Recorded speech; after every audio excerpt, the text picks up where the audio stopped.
তো মিথ্যা কিছু বলেনি। আগ গাছটা তো সত্যি অনেক বড় হয়ে গেছে। ওগো, এমন জাদুর আগ গাছ আমি দেখবো তা কখনো ভাবতে পারিনি। সবই উপরওয়ালার দয়া। মা দেখো, লাউ আর চাল কুমড়ো গাছ কেমন শুকিয়ে গিয়েছে।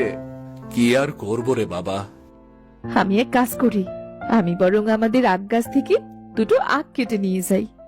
দাঁড়াও মা, আমি কেটে দিচ্ছি। রমেশের ছেলে তাদের আখগুলো কাটে। এরপর তারা তিনজন বাড়ি চলে আসে। তোমরা একটু বসো, আমি রান্না করে আসি। ঠিক আছে মা। বাবা, এই আখ দুটো নিয়ে আয় তো, খেয়ে দেখি কেমন। আচ্ছা বাবা, নিয়ে আসছি। রমেশের ছেলে আখগুলো নিয়ে বাড়ি ফিরে এলো। রমেশ আখ কেটে খেয়ে বলল, বাহ, কি সুন্দর মিষ্টি। হ্যাঁ বাবা, কিন্তু আমাদের আখ গাছটা তো দুদিন আগে লাগিয়েছি। তাহলে দুদিনে এত বড় হলো কেমন করে? এত আখ হলো কেমন করে?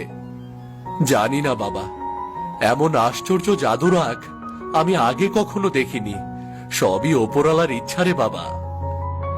রমেশ আর রমেশের ছেলে আরো কিছুক্ষণ বসে কথা বলল।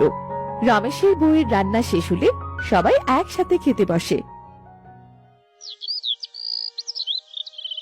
অন্যদিকে রমেশের জমিতে রাতে চুপি চুপি ওই বৃদ্ধ মহিলাটা চুরি করতে যায়।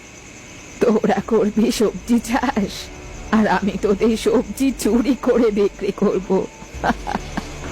লাউ গাছে বড় বড় দুটো লাউ হয়েছে, নিয়ে নি। ও মা, এখানে তো দেখছি একটা আখ গাছও আছে। গাছে এত বড় বড় আখ আমি তো কখনো দেখিনি। গাছে দেখছি ভালোই আখ হয়েছে। যাই, আখ থেকে কিছুটা আখ কেটে নি। এই আখগুলো বিক্রি করে আমার কমপক্ষে 20 দিন ভালোই কেটে যাবে। এই বলে বৃদ্ধ মহিলাটি যখন আখ গাছে হাত দেয়, ঠিক তখনই আখ গাছের আখগুলো ওই বৃদ্ধ মহিলাটিকে বেঁধে ফেলে। কি কি হচ্ছে আমার সাথে?